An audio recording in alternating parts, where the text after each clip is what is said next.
மக்கள் தொலைக்காட்சி நேயர்கள் அனைவருக்கும் வணக்கம். நான் உங்கள் ஜுகல் பேசுகிறேன். கைவினை கலைஞம் பகுதியில் சந்திப்பதில் மிகவும் மகிழ்ச்சி அடைகிறேன். இன்றைக்கி நம்ம தேவையில்லாத கொட்டாங்குச்சி பொருட்களை வச்சு இன்னொரு வித்தியாசமான பொருட்களை எப்படி செய்கிறது தான் இன்றைக்கி நம்ம பார்க்க போகிறோம். நம்ம போன பகுதியில் இந்த மாதிரி தட்டையான கரண்டி எப்படி செஞ்சோன்னு பார்த்தோம். இப்போ இந்த பகுதியில் குழிக்கரண்டி எப்படி செய்யறதுன்னு பார்ப்போம். சின்னதாக லைக் எண்ணெய் ஊற்றுறது கரண்டி, இந்த எண்ணெய் ஊற்றுறதுக்கு இல்லை நெய் ஊற்றுறதுக்கு சின்னதாக ஒரு ஸ்பூன் மாதிரி நம்ம எப்படி செய்யறதுன்னு பார்ப்போம். அதுக்கு நம்ம கொட்டாங்குச்சி நார்மலாக இருக்க கொட்டாங்குச்சி மாதிரி செலக்ட் பண்ணாமல் இருக்கிறதுலே சின்ன சைஸ் பகுதியை கொட்டாங்குச்சியாக நீங்கள் பார்த்து செலக்ட் பண்ணிக்கோங்க. மார்க்கெட்டு போய் தேடினாலும் உங்களுக்கு கிடைக்கும். இந்த தேங்காய் மண்டியில் போய் கேட்டாலோ இல்லை காய்கறி கடையில் போய் கேட்டாலோ கிடைக்கும். நான் ஆல்ரெடி இந்த மாதிரி கொட்டாங்குச்சி தான் செலக்ட் பண்ணியிருக்கேன். இது பார்க்கும்போதே தெரியும் உங்களுக்கு இந்த கொட்டாங்குச்சி சைஸே சின்னதாக இருக்கும். இந்த தேங்காய் ஓடு பார்க்குறதுக்கு அந்த அளவுக்கு பார்த்து நான் இதை தேடி எடுத்தேன். தேடி இருக்கும்போது கொட்டாங்குச்சி உங்களுக்கு இந்த மாதிரி சைஸ்லேயே கிடைக்கும், இந்த மாதிரி சைஸ்லேயே கிடைக்கும். நீங்கள் சின்ன சைஸ் கிடச்சி வாங்கிக்கிதுன்னா நான் 10 ரூபாய்க்கு வாங்கினேன் இந்த கொட்டாங்குச்சி. மொத்தமாக ஒரு 5 கொட்டாங்குச்சி சேர்த்து வாங்கும்போது 10 ரூபா கிடச்சிது. இதுலேயும் உங்களுக்கு தேங்காய் பருப்பு தண்ணி எல்லாமே இருக்கும். பார்த்து அதே மாதிரி இந்த 3 கண்ணில் ஏதாச்சும் ஒரு கண்ணு ஓட்டை போட்டு அதை தண்ணி எடுத்து நீங்கள் தனியாக ஊற்றி குடிச்சுக்கோங்க. பேலன்ஸ் நீங்கள் கரெக்டாக அது ஷேப் பார்த்தா இருக்கணும். இதை நான் மார்க் பண்ணி வச்சுருக்கேன், ரவுண்டாக மார்க் பண்ணி வச்சுருக்கேன். இப்போ இது கரெக்டாக இந்த அளவை பார்த்து நம்ம கட் பண்ணணும். இப்போ இதை தான் நான் குழிக்கரண்டிக்கு தேவையை யூஸ் பண்ணிக்க போகிறேன். இதை நான் கப்பாக செய்கிறதுக்கு யூஸ் பண்ணிக்க போகிறேன். இதையும் தூக்கி போட போகிறதுல இதையும் தூக்கி போட போகிறதுல இப்போ நம்ம இதை கட் பண்ணி எப்படி இருக்குதுன்னு பார்ப்போம். அதே மாதிரி தேவையான பொருட்கள் தான் ஆஷா பிளேடு கரெக்டாக அந்த மார்க்கில் பார்த்து கரெக்டாக வெட்டிக்கோங்க.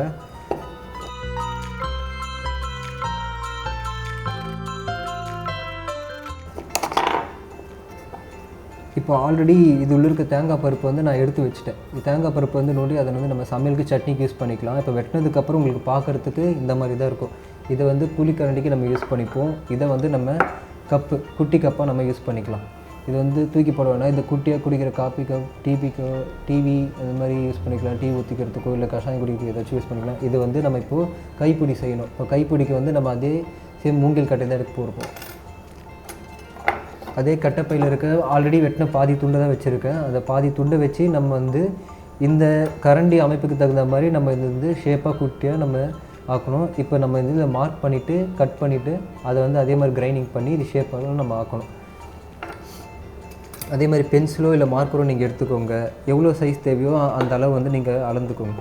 இதுக்கு நான் இந்தளவு எடுத்துக்கிறேன். உங்களுக்கு இந்த அளவு எடுத்தாலே போதும். மார்க் பண்ணிவிட்டு என்ன ஷேப் வேணுமோ நீங்கள் கட் பண்ணிக்கலாம். இல்லை எனக்கு இந்தளவு தடிமன் தேவையில்லைன்னா தடிமனை நம்ம குறைச்சிப்போம். அதனால் நம்ம கத்தியோ இல்லை பிளேடை வச்சு அந்த தடிமனை கொஞ்சம் கொஞ்சமாக வெட்டி நம்ம குறைச்சிக்க வேண்டியது தான். இது சும்மா நான் மேலோட்டம் மார்க் பண்ணிக்கிறேன். ஏன்னா எனக்கு ஆல்ரெடி தெரியும் எந்த ஷேப்பில் வச்சு எப்படி வரும்னு. நீங்கள் ஸ்கேல் வச்சு அளந்துக்கலாம். ஒரு ஸ்பூன் இல்லை கரண்டி அதுக்கு எவ்வளோ மெலிசாக தேவையோ அந்தளவுக்கு நீங்கள் மார்க் பண்ணி வச்சுக்கோங்க. ரொம்பலாம் தேவையில்லை. ஆல்ரெடி ஒரு உடஞ்சி போன கத்தி வச்சுருக்க ஷார்ப்பான பொருள்.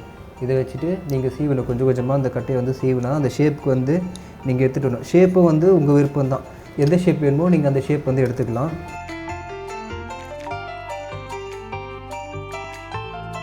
கொஞ்சம் கொஞ்சமாக நீங்கள் இந்த கட்டையை தேய்ச்சி ஷேப் ஆகணும். ரவுண்ட் ஷேப்லேருந்து நீங்கள் சதுரமாக ஷேப் எடுத்துகிட்டு வரீங்களோ இல்லை நீட்டாக எடுத்துகிட்டு வரீங்களோ உங்கள் விருப்பம் தான். ஒரு ஸ்பூன் எப்படி டிஃப்ரெண்ட்டான வடிவமைப்பில் இருக்கணுமோ நீங்கள் அதுக்கு தகுந்த மாதிரி பார்த்து எடுத்துகிட்டு வரலாம். இது சும்மா நான் உங்களுக்கு ஒரு எடுத்துக்காட்டுக்காக காமிக்கிறேன். இந்த மாதிரி பார்த்து நீங்கள் சீவிக்கோங்க. எப்படி இருந்தாலும் குறைஞ்சது உங்களுக்கு ஒரு 5 ஹவருக்கு மேலே தேவைப்படும். இந்த மாதிரி இருக்க கட்டையை நான் ஆல்ரெடி ஷேப் ஆக்கி இந்த மாதிரி கொஞ்சம் கொஞ்சமாக வெட்டி செதுக்கி வச்சுருக்கேன். உங்களுக்கு பார்த்தாலே தெரியும். நான் அதை கத்தி வச்சு கொஞ்சம் நல்லாவே வெட்டியிருப்பேன். அதாவது இந்த மூங்கிலோட கைப்பிடி இதை நான் சும்மா செட் பண்ணியிருக்கேன். அந்த மூங்கிலோட அமைப்பு இருக்குள்ளே ஜாயிண்ட், அந்த ஜாயிண்ட்டு தான் இது. அதை இந்த மாதிரி ரவுண்டாக இருந்ததை நான் மேலே இருக்க பகுதியில் கொஞ்சம் கொஞ்சமாக சீவி இந்த மாதிரி வடிவமைப்பில் எடுத்துகிட்டு வந்திருக்கேன். இப்போது இதுக்கு நம்ம ஒட்டுறதுக்கு கொஞ்சம் மெலிசாக இங்கே எட்ஜஸில் இருந்தாலும் மொன பகுதி மெலிசாக இருந்தாலே போதும். ஆல்ரெடி நான் அந்த ஓட்டை போட்டிருந்தாலே இந்த பகுதியை நம்ம இப்போ அடைக்கணும். இதை இந்த மெலிசாக இருக்க பகுதி தான் நீங்கள் ஒரு கரண்ட் என்ன ஷேப்பில் வேணுமோ அந்த மாதிரி வச்சு நீங்கள் பார்க்கலாம். நீங்கள் சுற்றி பார்த்தீங்கன்னா தெரியும் இதில் எப்படி வச்சா நல்லாயிருக்கும் பார்க்குறதுக்கு அந்த மாதிரி. இப்போ எனக்கு இதை மாதிரி வச்சா ஓகே சரியாக இருக்கும்னு தோணுது. இதையும் அதே மாதிரி தான் சேம் கம் போட்டு நம்ம இந்த ஓட்டை போட்டிருக்கல இந்த பகுதியை நம்ம அடைக்க போகிறோம். அதே மாதிரி ஒட்டுறதுக்கு ஒரு தடவைக்கு முன்னாடி நீங்கள் பல தடவை சரி பார்த்துக்கோங்க. கரெக்டாக இருக்கா ஷேப் உங்களுக்கு இல்லை மாறி இருக்கா, கரண்டி கரெக்டாக இருக்குமா இல்லை மேலே கீழே இருக்கா, அது எல்லாமே கரெக்டாக பார்த்துக்கோங்க. இப்போ கரெக்டாக இருக்குன்னு எனக்கு தோணுது. இதில் நம்ம அந்த கம் ஊற்றிக்கலாம். அதே மாதிரி கையில் ஊற்றிக்காமல் பார்த்துக்கோங்க.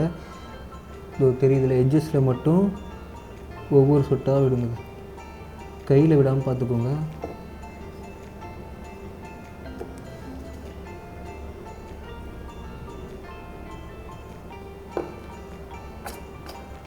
இந்த கம் விட்டதுக்கப்புறம் அது மேலே திரும்ப அந்த தேங்காய் ஓட்டு பொடி இருக்குல்லையா அதை வந்து போட்டு நிரப்பிடுங்க. அந்த மாதிரி நிரப்பும் போது உங்களுக்கு ஒட்டுறதுக்கு ஈஸியாக இருக்கும், கையிலையும் ஒட்டாது. திரும்ப அது மேலே வந்து இந்த கம் வந்து ஒரு சுட்டாக விடுங்க. உங்களுக்கு விடும்போது தெரியும் கொஞ்சம் கொஞ்சமாக அந்த பொடியில் வந்து ஒட்டிக்கும்.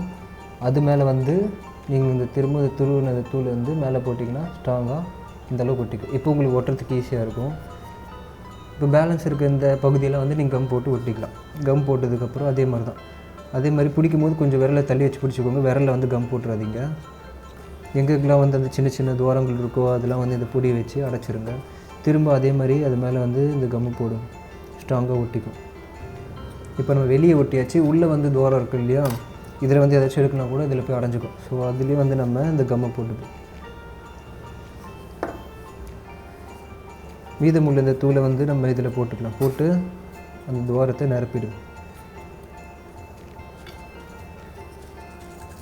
விரல் யூஸ் பண்ணாதீங்க, பென்சில் இதில் இருந்தாச்சும் எழுதுகோள் இல்லை கட்டை இருந்தால் கூட அதை வச்சு அழைச்சிட்டு பேலன்ஸ் இருக்க பொடி இப்படி மாதிரி கொட்டினா வந்துடும். அதாவது இப்போ இந்த இடம் ஃபில் ஆகிடுச்சு. இப்போ இந்த இடம் வந்து நிரம்பிடுச்சா, இப்போ நல்லா ஒட்டிக்கிச்சு. இப்போ வழக்கம் போல் நம்ம இந்த ஒட்டின பகுதியை வந்து ஒட்டினது தெரியாமல் நல்லா கிரைண்டிங் அந்த உப்பு ஷீட்டை போட்டு தேய்க்க போகும். இப்போ திரும்ப அதே மாதிரி இந்த உப்பு ஷீட் எடுத்துகிட்டு நல்லா கிரைண்ட் பண்ணுறேங்க. இது வந்து நல்லா இந்த மாதிரி உப்பு ஷீட்டை பிரித்து வச்சுட்டு ஒரு விரல் உள்ளே போகிற அளவுக்கு நல்லா உழைச்சிட்டு உள்ளே வந்து இது மாதிரி நீங்கள் தேய்ச்சிங்கன்னா நல்லா வந்து உங்களுக்கு வலுவழுப்பான தன்மை கிடச்சிரும்.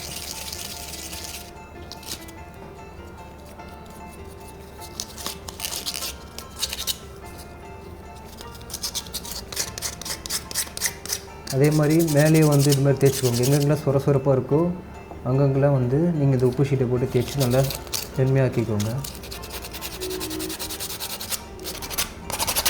இதுலேயும் அதே மாதிரி தான், அந்த சொரப்பாக இருக்க தண்ணியெல்லாம் வந்து இந்த உப்பு ஷீட்டை வச்சு தேய்ச்சி போடலாம். நீங்கள் இந்த மாதிரி ஷீட்டை வச்சு நல்லா தேய்ச்சி கிரைண்டிங் பண்ணிக்கோங்க. அதே மாதிரி இந்த எட்ஜஸும் வந்து இந்த முனைகள்லாம் வந்து நல்லா கூர்மையாக இருக்க வெட்டதுக்கப்புறம் அந்த எட்ஜஸை வந்து நல்லா இந்த உப்பு ஷீட்டை வச்சு தேய்ச்சிங்கன்னா உங்களுக்கு நன்மையாகிடும். ஏன்னா ஒரு சில சமயம் வெட்டதுக்கப்புறம் இதை நிறைய பேர் வந்து இது இழைக்கிறதுக்கும் தேய்க்கிறதுக்கும் மறந்துடுவாங்க. அதனால் இதையும் வந்து நல்லா அந்த முனைகளை வந்து எங்கெங்கெல்லாம் கூர்மையாக இருக்கோ அதெல்லாம் வந்து தேய்ச்சி இந்த மாதிரி கூர்மையாக இல்லாதவரை நீங்கள் செஞ்சுக்கலாம்.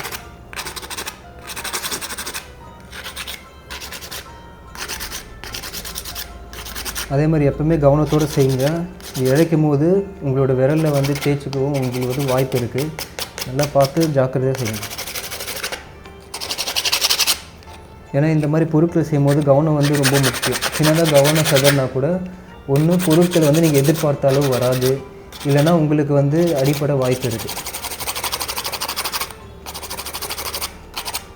ஒரு வாட்டி தேய்ச்சி முடிச்சதுக்கப்புறம் பரிசோதிச்சு பாருங்கள், அது வந்து கூர்மையாக இருக்கா இல்லை நல்லா இருக்கா. இந்த மாதிரி விரலை வச்சு தேய்ச்சி பார்த்தீங்கனாலே உங்களுக்கு நல்லாவே தெரியும்.